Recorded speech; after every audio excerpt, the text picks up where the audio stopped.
मशरक़ वस्ता में जंग फैल गई। ईरान का अमरीका के खिलाफ ऑपरेशन बशारत अल फतेह का आगाज़। कतर में अमरीकी अहदाफ पर हमला।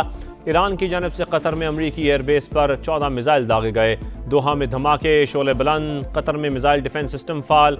ईरानी हमलों के बाद कतर, यूएई और बहरीन में हाई अलर्ट। कतर, मुत्तहिदा अरब अमारात, बहरीन, इराक और कुवैत ने भी अपनी फ़ज़ाई हुदूद बंद कर दी।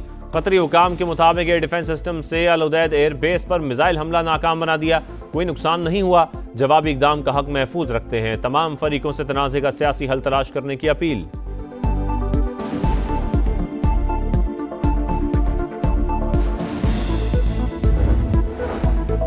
ईरानी हमलों के बाद अमरीकी सदर एक्टिव। डोनाल्ड ट्रंप की सिचुएशन रूम में वज़ीर दिफा और जॉइंट चीफ्स ऑफ स्टाफ के साथ सूरत हाल की मॉनिटरिंग। व्हाइट हाउस हुकाम के मुताबिक कतर में अमरीकी फौजी अड्डे पर हमले का इल्म है। इराक में किसी बेस पर हमला नहीं हुआ। सूरत हाल का जायजा ले रहे हैं। अमरीकी मीडिया का कहना है सदर ट्रंप ईरान पर जवाबी हमले का इरादा नहीं रखते।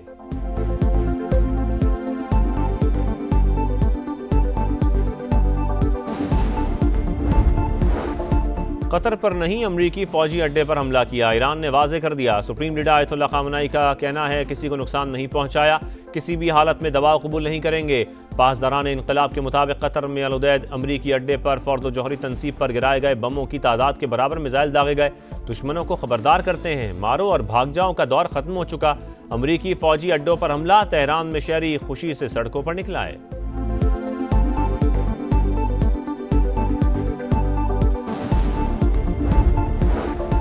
सऊदी अरब की कतर में अमरीकी अड्डे पर ईरान के हमले की मजम्मत। वजारत खारजा के मुताबिक ईरानी हमला जायज़ करार नहीं दिया जा सकता। सऊदी अरब और बरतानिया के वज़ीर खारजा के टेलीफोनिक राबता। मशरक़ वस्ता में जंग की सूरत हाल पर बातचीत। दोनों रहनुमाओं का कशीदगी को कम करने के लिए सिफारती कोशिशों को तेज़ करने पर इत्तफाक। यूएई और बहरीन की भी कतर में अमरीकी अड्डे को निशाना बनाने की मजम्मत।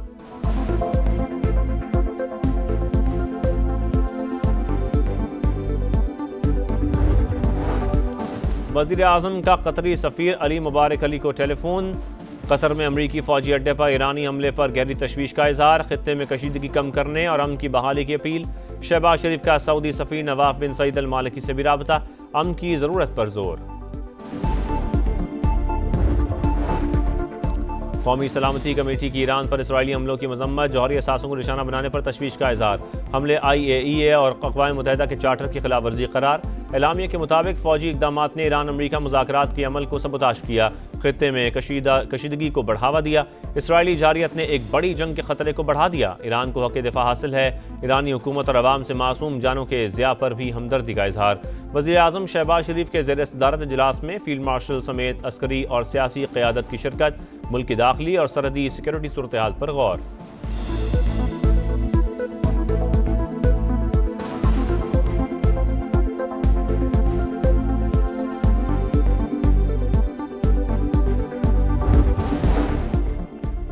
अमरीका के बाद इसराइल का भी ईरान के फ़र्द जौहरी प्लांट पर हमला। तेहरान में सरकारी नशरियाती इदारे के हेडक्वार्टर के करीब बमबारी। अवेन जेल, शाहिद बहिश्ती यूनिवर्सिटी और फौजी अहदाफ निशाना। 2 फौजी ठिकानों पर हमले। शहीद सिक्योरिटी एहलकारों की तादाद 10 हो गई। शहदा में इस्लामी इनकलाबी गार्ड कोर के 7 अरकान और 2 फौजी शामिल। वस्ती और जनूबी इलाकों में कई इमारतों को नुकसान पहुंचा। ईरान का जवाबी वार। खुरमाबाद में इसराइली ड्रोन मार गिराया। सहूनी रियासत पर खैबर शिकन, नमाद, कदर और फतेह 1 मिसाइलों से हमले। यरूशलेम, तल अवीव और दीगर शहरों में धमाके।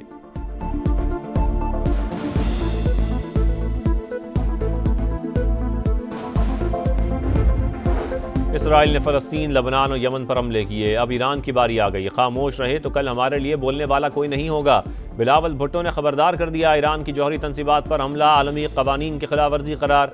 कहा इसराइल ने झूठ की बुनियाद पर ईरान पर हमला किया। नेतन्याहू ने अमरीका को इराक जंग की तरह ईरान पर हमले के लिए भी वर्गलाया। इसराइली हुकूमत की खित्ते में जारियत को रोकना नागुज़ीर हो चुका। मोदी नेतन्याहू की सस्ती कॉपी करार। भारत सिंतास मुआहदा मान ले या जंग के लिए तैयार रहे। चेयरमैन पीपल्स पार्टी की दुश्मन को भी ललकार। मजीद कहा हमारे दरियाओं पर डैम बनाने की कोशिश की तो पाकिस्तान जंग करेगा। पाक फौज दुश्मन को एक और इबरतनाक शिकस्त देगी।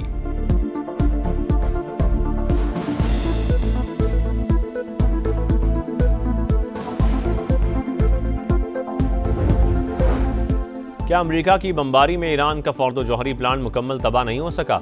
इसराइल के प्लांट पर दोबारा हमले के बाद सवालात पैदा हो गए। फोर्दो जौहरी प्लांट पर कितना नुकसान हुआ, मुआयने के लिए जंग रोकी जाए। सरबरा IAEA की अपील। का हमले के बाद साइट पर बड़े बड़े घड़े देखे गए हैं। इस्फहान न्यूक्लियर कम्प्लेक्स की सुरंग के दाखिली रास्तों को निशाना बनाया गया। राफेल ग्रॉसी का मुज़ाकरात पर जोर।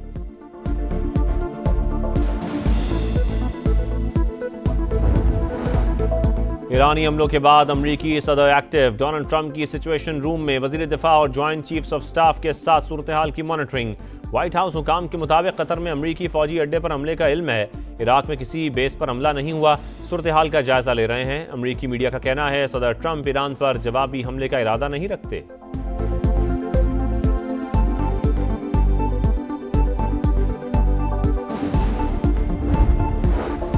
कतर पर नहीं, अमरीकी फौजी अड्डे पर हमला किया। ईरान ने वाज़ेह कर दिया। सुप्रीम लीडर आयतुल्लाह ख़ामेनी का कहना है किसी को नुकसान नहीं पहुंचाया, किसी भी हालत में दबाव कबूल नहीं करेंगे। पासदारान इनकलाब के मुताबिक कतर में अल उदैद अमरीकी अड्डे पर फोर्दो जौहरी तनसीब पर गिराए गए बमों की तादाद के बराबर मिसाइल दागे गए। दुश्मनों को खबरदार करते हैं, मारो और भाग जाओ का दौर खत्म हो चुका। अमरीकी फौजी अड्डों पर हमला। तेहरान में शहरी खुशी से सड़कों पर निकला है।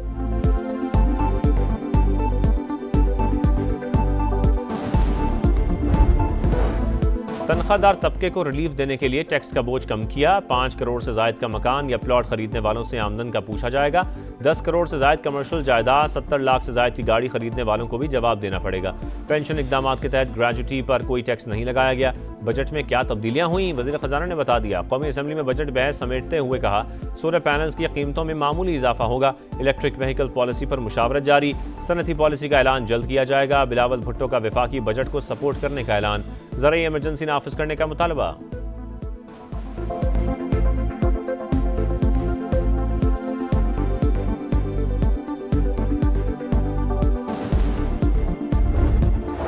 नौ मई के जलाओ घेराव समेत 8 मुकदमात में बानी को रिहाई मिलेगी या नहीं, लाहौर हाईकोर्ट महफूज फैसला आज सुनाएगी। बानी के वकील सलमान सफदर की दौरान समाअत अदालत से जमानत बाद गिरफ्तारी मंजूर करने की इस्तदा। प्रोसिक्यूशन की मुखालफत।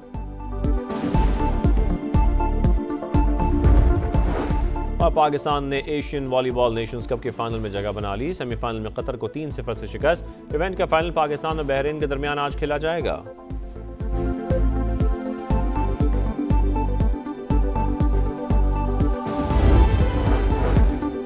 पाकिस्तानी फ़ज़ाई हदूद 23 जुलाई तक भारतीय तैयारों के लिए बंद। मजीद 1 माह की तौसीह नोटिस जारी। भारतीय रजिस्टर्ड या लीज पर लिए गए तैयारे भी फ़ज़ाई हदूद इस्तेमाल नहीं कर सकेंगे। कसम इस्राईली दरिंदगी न थम सकी। खान यूनुस, रफ़ा, नसीरात और अल मवासी में बमबारी। मजीद 21 फलस्तीनी शहीद हो गए। 24 घंटों में 40 शहादतें। तादाद 56,000 के करीब पहुंच गई। हमलों के बायस फलस्तीनियों को महफूज मकामात की तलाश।